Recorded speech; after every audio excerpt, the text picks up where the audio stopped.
Bonjour à tous. Donc moi je suis Nils Lebot, je suis responsable de coordination de la recherche chez AREP. Je suis avec Alexandre Auvray, qui est donc doctorant au LADIS à l'Université de Paris 1 Panthéon-Sorbonne et qui est également en CIFRE chez nous à AREP. Et donc nous allons vous présenter l'avancement du projet Frugacité. Donc Frugacité, c'est pour forme urbaine des quartiers de gare et à forte contrainte technique et biodiversité. Et donc on a préparé une présentation un peu de rappel sur un certain nombre de choses qu'on avait pu faire, qui est à destination d'un public assez large, et puis il y a des éléments d'approfondissement un peu plus précis qui intéresseront nos collègues scientifiques. Alors le projet Frugacité, donc en fait part d'un premier constat, c'est le manque de connaissances sur les relations entre biodiversité et morphologie urbaine et paysagère à l'échelle des quartiers de gare et des quartiers de gare précisément. Et puis selon le niveau d'urbanité dans lequel ces quartiers prennent place, puisque comme vous le savez, en fonction de la gare que l'on dessert, on n'est pas du tout dans les mêmes contextes urbains.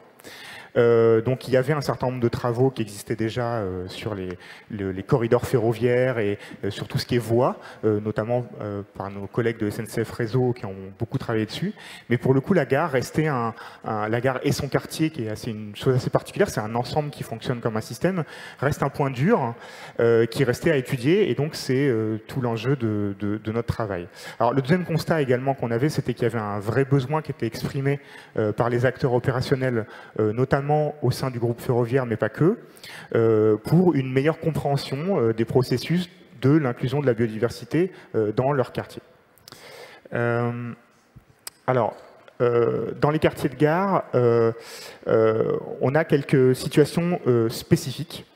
Alors, vous le savez, donc, la biodiversité a besoin d'habitat pour s'installer. Donc là, on vous a donné deux exemples sur ce schéma que vous voyez. Donc à gauche, on a par exemple la pelouse d'un parvis avec un certain type de végétation entretenue, et puis la végétation plus spontanée d'un plateau de voies, donc de ce que vous voyez entre les voies, qui sont pour nous des espaces avec un potentiel à étudier, qui pour le moment n'est pas étudié, mais également un certain nombre de contraintes techniques qui leur sont liées. Donc les contraintes techniques, on les a mis en plein sur le schéma, ces petits logos en blanc, blanc en plein. Parmi les contraintes techniques, on peut citer par exemple les caténaires, les problématiques de sécurité, l'éclairage, l'entretien, donc qui sont assez spécifiques à ce type d'espace et à ce type de quartier, notamment dans les abords de la gare.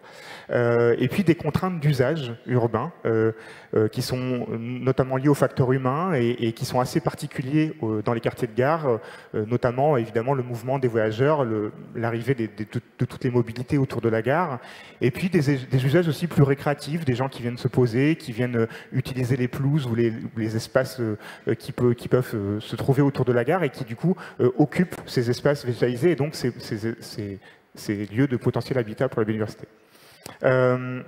Donc les contraintes et usages conditionnent la présence de biodiversité dans ces espaces, mais également la représentation que les acteurs et les usagers en ont, qui peut être positive ou négative selon qu'ils se trouvent dans telle ou telle situation urbaine qu'ils sont en train de vivre dans et à l'extérieur des gares et dans les quartiers de gare. De même, alors le schéma qui est juste en dessous, il nous rappelle que les habitants ont besoin d'être connectés pour permettre aux espèces de se déplacer. Donc ça dépend évidemment des formes urbaines que ces espèces doivent traverser, ainsi que de l'importance du système gare en présence, qui, selon le gradient urbain, est plus ou moins important. Donc on va évidemment sélectionner des espèces prochainement et dans le cadre d'un atelier participatif, dans l'idée d'avoir des espèces qui vont être le plus représentatives possible des problématiques que l'on veut traiter. Mais on y reviendra ensuite avec Alexandre. S'agissant un peu de l'équipe qu'on a formée pour travailler sur cette question, donc on a décidé de former un partenariat de recherche entre AREP, donc qui est filiale de la SNCF, et qui a un certain nombre de compétences professionnelles ciblées. Donc on est une agence pluridisciplinaire d'architecture. On fait de l'ingénierie, du paysage, de l'architecture, et on a formé en fait un groupement avec l'Université Paris 1, le LADIS notamment, en la personne de Pascal Marty qui doit nous écouter quelque part sur le web, et puis le laboratoire TEMA de l'Université de Franche-Comté, en la personne de Johan Sarawi. donc qui sont tous deux aussi encadrants de la thèse d'Alexandre. Et justement, la thèse d'Alexandre est au cœur en fait, de ce dispositif qu'on essaye de vous présenter dans ce schéma là-haut. Et on a ensuite un certain nombre de partenaires techniques et financiers qui peuvent être des aménageurs, qui sont issus de la SNCF ou non, et qui viennent comme ça en appui également pour nous apporter leurs contraintes, leur réalité de terrain, ce qu'ils essaient ce à quoi ils sont confrontés au jour le jour. Donc, Frugacité est entré dans sa phase numéro 2, on sort d'une première année de travail. On a eu un certain nombre de stages qui ont été assez riches d'enseignement, on va revenir dessus. On a également des masters qui sont impliqués dans le travail de récolte et d'élaboration, dont notamment un qu'on vient juste de finir avec l'École nationale des ponts et chaussées, où on a testé une méthode de caractérisation des formes urbaines et de leur résistance paysagère. Et donc ça reste un premier prototype qui est encore perfectible, mais on va travailler dessus cette année, en fait, principalement. Et puis on a un stage qui arrive assez important sur les objets architecturaux et leur caractérisation également en termes de contraintes techniques et d'effets barrières. Donc là, l'idée, c'est de descendre encore à une échelle en dessous. On était à l'échelle urbaine, on va descendre à l'échelle architecturale, dans l'idée de vraiment avoir une connaissance de ces quartiers sur lesquels on travaille de manière très fine. Et puis on a également un atelier partenaire à venir, dont je vous parlais il y a quelques instants, pour caractériser les espèces sur lesquelles on va travailler. S'agissant du démarrage du projet, donc au démarrage, on voulait procéder à de nombreuses analyses à la fois quantitatives et qualitatives sur les quartiers qu'on souhaitait étudier. Or, ce type d'analyse, comme vous pouvez le voir, ça fait rapidement beaucoup d'analyses. Donc on a décidé de se concentrer sur un certain nombre de quartiers qui étaient un peu représentatifs du gradient urbain-rural dans lequel ils s'impliquent, enfin dans lequel ils prennent place. Donc pour ça, on a procédé à un clustering sur la base en fait d'une étude statistique avec les modes d'occupation des sols, la typologie de gare. On a rentré tout ça dans un modèle statistique. On a sorti 4 grandes classes homogènes. Donc vous les voyez au milieu. Et on voit tout à gauche que, par exemple, Montparnasse sort complètement du lot, puisque c'est une gare métropolitaine qui, à elle seule, fait quartier. Elle est tellement imposante que donc aussi bien sa morphologie que sa situation urbaine était vraiment un cas complètement à part. Et on a sinon prévu en fait une fois qu'on avait sélectionné ces mis au point ces 4 grandes classes homogènes, il s'agissait de choisir une gare par classe qui allait être représentative de la classe qui était nommée. Et on a fait ce choix auprès des aménageurs et puis avec d'autres acteurs du groupe ferroviaire afin de sélectionner donc une gare et que cette gare ait le plus de potentiel d'évolution dans un avenir proche. Afin d'intervenir sur la biodiversité avec le levier maximum possible. Ça, c'est donc les sites de gare qui ont été retenus, donc comme je vous disais, Montparnasse, La Verrière, Rambouillet et Épône-Mézières, qui ont donc des contextes urbains et des situations ferroviaires avec des enjeux d'aménagement qui sont très contrastés. Là, je passe la parole à Alex. Merci. Donc, au sein de ces 4 quartiers de gare qui ont été retenus à l'issue d'un processus participatif, nous avons décidé de disséquer, de décomposer le projet de recherche Frugacité en 2 parties. Tout d'abord, la modélisation de la connectivité paysagère en prenant en compte l'hétérogénéité fine de la matrice urbaine, comme ça a pu être fait aussi dans les autres projets de recherche présentés précédemment ce matin. Et dans un second temps, l'analyse de la gouvernance des pratiques de gestion associées à ces habitats écologiques. Je vais vous présenter tout d'abord comment on compte appréhender ces formes urbaines à différentes échelles pour modéliser la connectivité paysagère à l'échelle régionale, tout en prenant en compte les différentes échelles auxquelles se manifestent les formes urbaines. Donc, nous allons tout d'abord appréhender au niveau de la gare et de son parvis les objets architecturaux qui sont les manifestations des contraintes techniques qui s'appliquent à la gare, c'est-à-dire les manifestations de la réalisation de la fonction technique de la gare. On peut par exemple citer les dispositifs d'éclairage qui répondent à un besoin technique, les clôtures ou bien les caténaires qui répondent aussi à un besoin technique, à travers un processus de typologisation et d'étude de la réglementation associée pour caractériser l'effet barrière de ces dispositifs architecturaux et dans un second temps, voir comment on peut les minimiser et sur quels leviers on peut agir. Si on dézoome un peu à une échelle plus petite, on a travaillé sur la gare et les îlots qui lui sont contigus, afin de caractériser et d'identifier par des inventaires écologiques, notamment Nabi Écologie, un cabinet d'écologues, les habitats écologiques présents, effectuer des inventaires floristiques et, dans un second temps, nous identifierons aussi les habitats écologiques potentiels qui pourraient accueillir une biodiversité suite à une modification des pratiques de gestion, ou bien encore les espaces qui pourraient accueillir des habitats écologiques à part entière, mais qui pour l'instant ne sont pas aménagés pour, comme des toits qui pourront être végétalisés, etc. À une échelle encore plus large, cette fois-ci celle de l'îlot urbain et à travers tout le quartier de gare, nous essaierons de voir quelle est la perméabilité de l'îlot, de caractériser ceci à travers notamment des métriques et un travail de terrain. Alors par perméabilité de l'îlot, on entend la capacité des espèces à pénétrer au sein de l'îlot s'il est végétalisé. Et à cette échelle, nous caractériserons aussi, et nous avons commencé par le prototypage effectué avec les élèves des ponts et chaussées, la capacité de la rue à servir de corridor.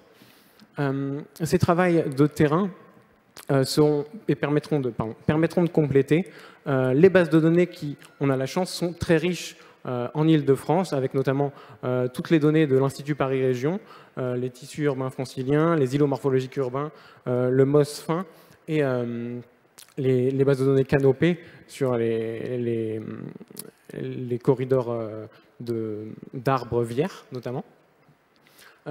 Et l'ensemble de ces données récoltées par le terrain, ajoutées aux bases de données, sera compilé dans une optique de former des classes homogènes d'un point de vue morphologique et d'un point de vue écologique. C'est-à-dire que nous découperons le quartier de gare en zoning, et chaque zone, nous leur attribuerons une résistance paysagère unique. La résistance paysagère caractérisera ainsi la capacité des espèces à traverser avec plus ou moins de facilité ces espaces que nous avons délimités à partir de l'agglomération de métriques.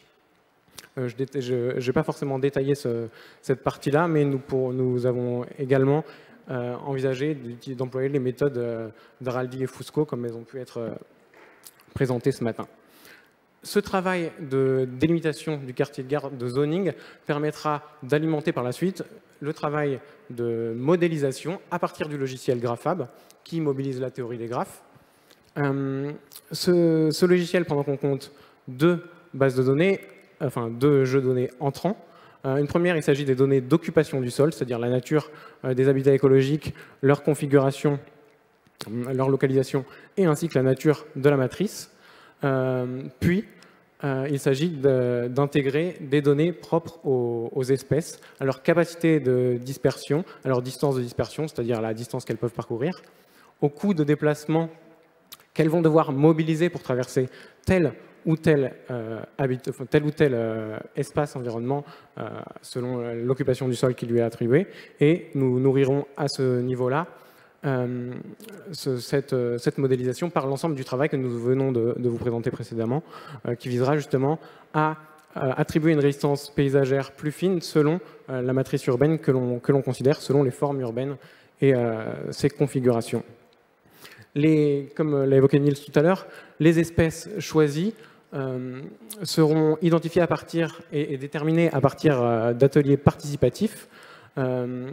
Ces ateliers participatifs se baseront sur les bases de données CETIA, qui ont recensé l'ensemble des identifications des espèces qui ont été faites dans l'ouest de l'Île-de-France durant plus de 20 dernières années. Et ces ateliers participatifs auront pour but notamment de déterminer quelles sont les espèces qui sont les plus représentatives des quartiers de gare aux yeux des usagers et des aménageurs, mais aussi de voir quelles sont les représentations et les connotations qui y sont associées, ce qui permettra de nourrir par la suite la deuxième partie du travail, l'identification et la formalisation de la gouvernance et du système socio-écologique relatif à ces pratiques de gestion. Une fois ces données entrées, la modélisation va donc permettre de modéliser le réseau écologique sous forme de nœuds, les habitats, et de liens, c'est-à-dire la connectivité potentiel entre ces deux liens, c'est-à-dire si les espèces peuvent effectivement passer d'un habitat à un autre. Cette modélisation va être intégrée dans le travail de formalisation du système socio-écologique, qui ici représentera la gouvernance des pratiques de gestion.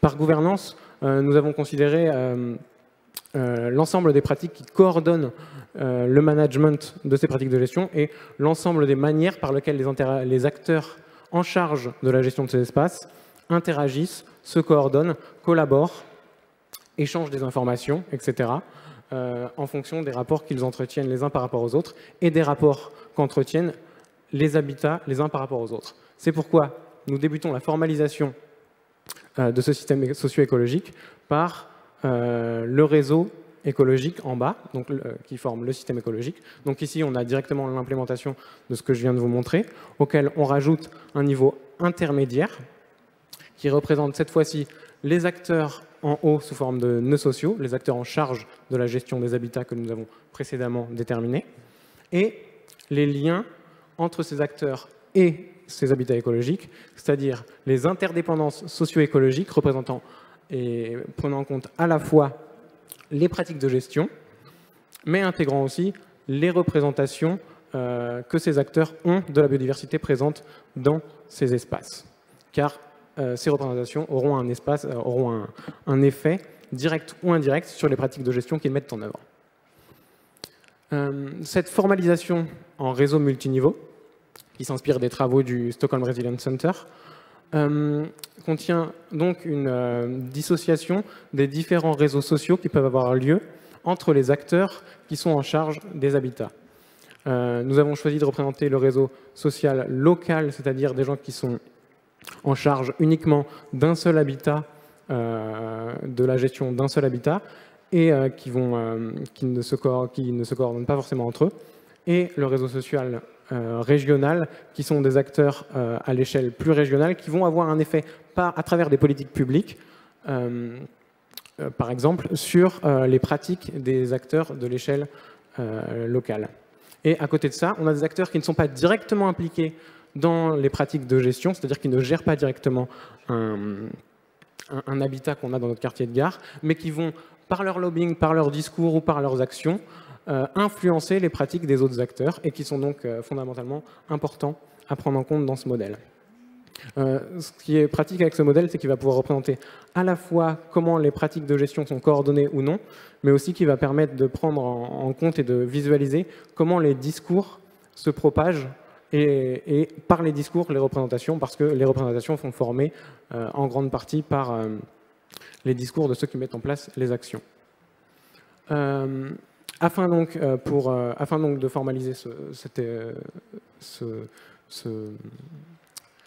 système socio-écologique en réseau multiniveau, pardon, c'est pas évident à dire, nous avons donc le réseau écologique du système écologique modélisé par GraphHub et qui prend en compte les inventaires écologiques, le système social dont les informations seront recueillies par entretien, sondage et focus group, et les interdépendances socio-écologiques qui, elles aussi, sont identifiées à travers des entretiens et focus group. Donc il s'agit d'un travail de terrain visant à interroger l'ensemble des acteurs en charge de ces habitats et de leur demander avec qui ils collaborent, à travers des questionnaires notamment. Pour synthétiser en deux parties, nous chercherons donc à modéliser et à caractériser la connectivité paysagère à l'échelle régionale, tout en prenant en compte à une échelle fine les différentes formes urbaines qui se manifestent dans ces quartiers de gare, par des méthodes de SIG, de cartographie, impliquant ainsi la géographie quantitative, notamment des notions d'urbanisme et d'architecture, ainsi que des notions d'écologie à travers l'écologie du paysage. Et nous chercherons aussi à qualifier et à caractériser par la formalisation dans un premier temps la gouvernance des pratiques de gestion, cette fois-ci à l'échelle du quartier de gare, donc un peu plus resserré, et à travers des pratiques et des doctrines sociologiques qui mobilisent notamment les socio-écosystèmes et la géographie quantitative aussi. Après ce travail diagnostique, nous envisagerons donc un travail prospectif visant à déterminer et à répondre à plusieurs questions. La première étant comment maximiser la connectivité paysagère à l'échelle du quartier de gare. Donc, ça fait un peu penser aussi au travail qu'on a pu voir ce matin. Où placer mon habitat écologique pour que la connectivité écologique à l'échelle du réseau soit maximisée. De la même manière, cet habitat écologique qui maximiserait le réseau écologique, à qui puis-je le confier, à qui puis-je confier sa gestion, et quel acteur sera mobilisable pour créer cet habitat? Quel acteur a les ressources sociales, les ressources pécuniaires, les ressources de temps pour créer cet habitat? Et quelles seraient les collaborations qui seraient profitables entre cet acteur et les autres acteurs du réseau social, afin que les pratiques de gestion qu'ils mettent en place soient durables, s'inscrivent dans un temps long et surtout puissent prendre en compte les modifications éventuelles ultérieures des connectivités écologiques au niveau du système écologique. Et alors pour finir, donc on a ce travail qui est en cours et évidemment en cours d'élaboration, hein, mais on a commencé un peu à le valoriser, et, notamment lors du dernier colloque Théocante, je crois qu'il y avait un certain nombre de géographes spécialistes de la modélisation quantitative, dont certains étaient présents tout à l'heure, donc histoire de confronter un peu notre approche méthodologique et de voir d'avoir des retours de leur part. Donc c'est une première manière de valoriser le travail. On a également une communication qui est prévue au colloque Demain Nature en Ville qui aura lieu fin juin à Tours. On a une communication en attente d'approbation aux rencontres internationales de l'urbanisme de l'apéro le 28 juin à Bordeaux. Et puis on a une communication qui, elle, est actée pour l'UGI 2022, qui, elle, sera un peu plus orientée sur la question des gares et sur un peu ce mouvement qu'il y a actuellement on va dire, de redécouverte des questions de nature et de renforcement des questions écologiques autour des quartiers de gare. Voilà, je vous remercie. Merci.